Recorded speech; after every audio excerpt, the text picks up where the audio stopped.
This is another installment in our catechism series at church. And I'm going to be answering or talking about the question, what are pastors for? And I think this is a worthwhile topic because it centers a whole bunch of things kind of all at the same time that are worth pondering. So the first answer of what pastors are for is kind of a practical answer. I think this is the way to start. Most organizations, just the way humans work, have like a person,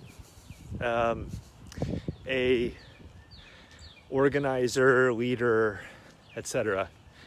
We have the United States has a president. Corporations have CEOs. Small organizations like Rotary clubs elect a president.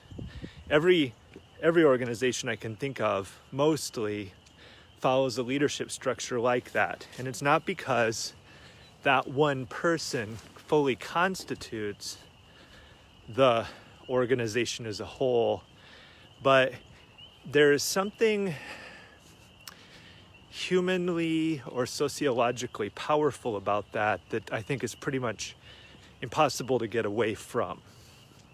And so, in one sense, that's what a pastor is for.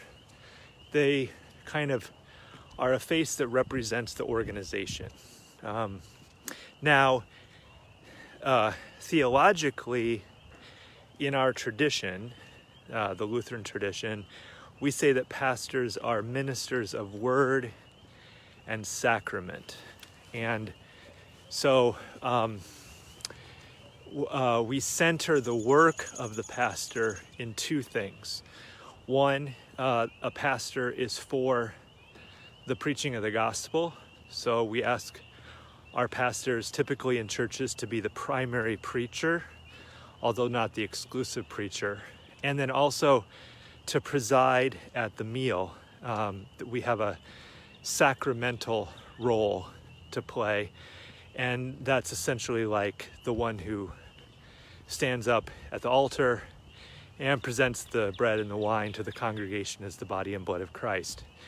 In that sense, you could say that pastors have two purposes: to preach and to preside.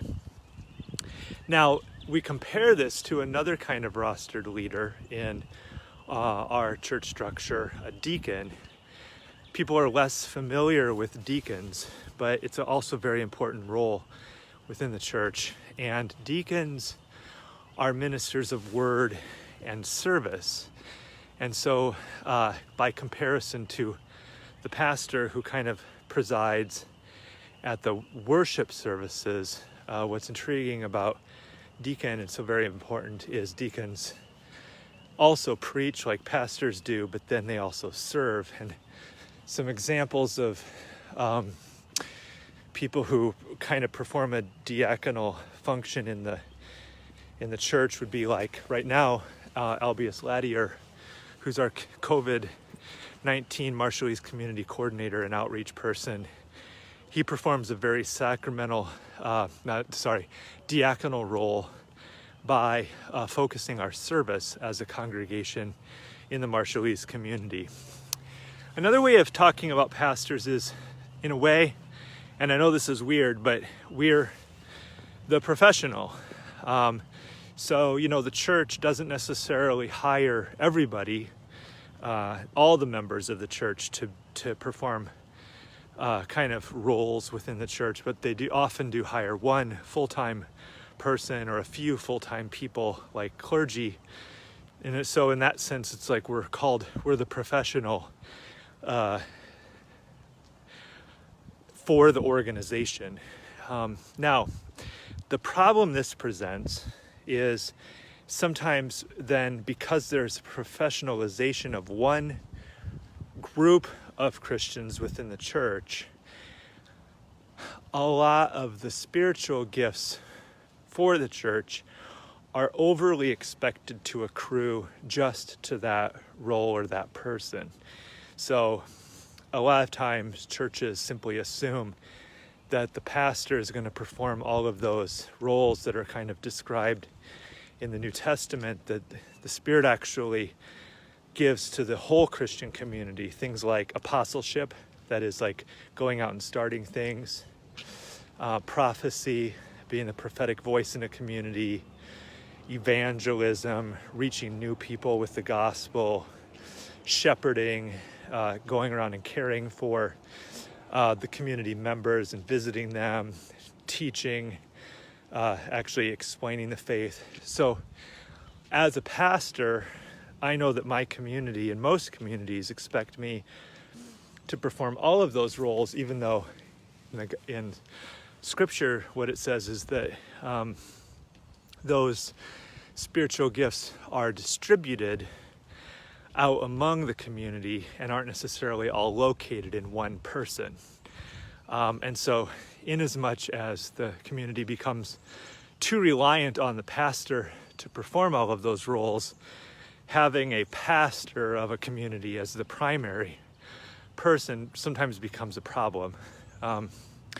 So now here's where things get really sound very philosophical, but it's worth considering. There's a way in which having a person actually establishes there being the community for the first time. So this comes out of some Eastern Orthodox ecumenical theology, that the people are constituted by the presence of the bishop. And I don't know what to make of all of that historical theology, but I can see where there's a certain kind of validity to it. Any group of people in a church thinks of themselves as kind of made into that church through the function of the pastor. Now, this is also true in other organizations. I've been reading a lot, for example, about the Black Panther Party right now, and the Black Panthers often had somebody who was the leader, and then because that leader had such a powerful leadership role and charismatic presence, that's what helped make the party. So in that way, the leader is the party. And we've started to question the strength of that model. So you have some emerging ways of organizing, like, for example, the Black Lives Matter movement, where the leadership is more distributed, and where there's not one clearly identified leader, but rather there's a group, or there's more of an anarchic form of organization. And I think that there is also real power in considering what that model might look like for the church. But nevertheless, on average, people still think of their connection to the community in and through the presence and the gifts of the pastoral office. And that's one way to think about this that I think gets it away from the charisma of the person, is to ask yourself, is it important for there to be an office or a role that people fill that can be filled by different people over time, but somehow that office constitutes things in an important way for everyone? So, like, as an example, obviously, we just had the big transition between presidents in the United States. And we wouldn't say that the United States is the United States because Trump was president or Biden is president, but we would say that the United States is in the United States because there is this office of the president, the executive branch, that helps define who we are. And then that person represents the nation in a way, for better or worse. And we all kind of rely on that. You may have different opinions about how good it is that this is what we do, but when the president, whoever the president is, flies over to see another country as a leader, we believe that that person represents the nation. And so that's what pastors do too. They have this kind of like representational function. So this is why when you are or aren't connected to Good Shepherd, why this ends up being such a big deal. What I or any other pastor ends up doing on a daily basis, and you seeing that has a kind of an impact on how you think of yourself. We are the community that is led by this pastor, and the pastor is doing these things. Now we're very, church in the United States is very much part of a kind of a largely independent culture. People are free to think and to do as they will. And so it's not like we have a very top-down or hierarchical structure in our church. People really are free to think differently than the pastor, and to not necessarily do what the pastor calls them to do. But then on the other hand, you probably do identify or don't identify with our church because of how I use my time and what I teach and what I say. And that is definitely part of the way pastors have historically functioned within any church. Okay, last thing. On a concrete daily basis, what are they for? Well, I mentioned preaching. I mentioned the presiding at the meal. The way I think about this is it's never exclusive. So pastors, part of preaching is lifting up and training and then making sure that other people preach too. Same with worship leadership. We have very distributed worship leadership in our congregation. If you do it well, it ends up with people simply arising who want to lead parts of it too. And you're more of a team than just like, oh, I'm the one who decides everything on the worship. But then pastors in our tradition are also called to a couple of additional things. The office of the keys, that is confession and forgiveness. So we speak this in worship every Sunday, and I'm available for confession with people, even if people don't take us up on that super often. That's important only because what we know theologically is anybody can confess to God on their own at any time and receive forgiveness in the name of Christ. But there's something powerful about hearing that from somebody else. And so having somebody in the church who's available where you can bring your confession and hear the word of absolution and forgiveness through your ears, and to actually hear it as if from God, is really, really powerful.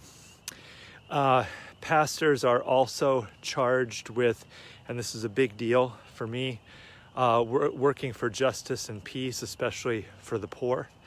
And so whenever the church is speaking, it can't be, or whenever pastors are teaching and preaching, it can't be detached from that social justice component.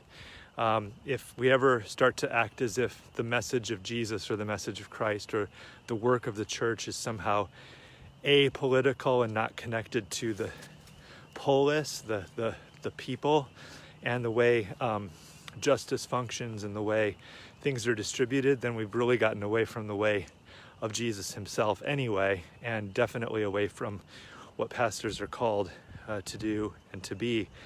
And then finally, we're supposed to be stewards of the tradition in a sense, and you can see that functioning even in this video. Like, my responsibility with our new membership group is to help them understand like the Christian faith and what is Lutheran, what is Scripture, how do we relate to all of those kinds of things. We have within our tradition, the Lutheran tradition, we have these doctrinal texts like the Book of Concord and especially the Augsburg Confession that center our teaching and preaching. And how to steward those in the present moment gets to be tricky because they're very old texts. But that's part of our work, and it's why I stick my nose in books so much.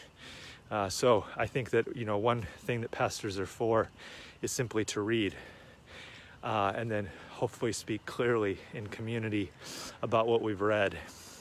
So those are some reflections on the role of pastor. I would love to hear your additional thoughts or comments in the chat, and hope everyone's having a great Sunday.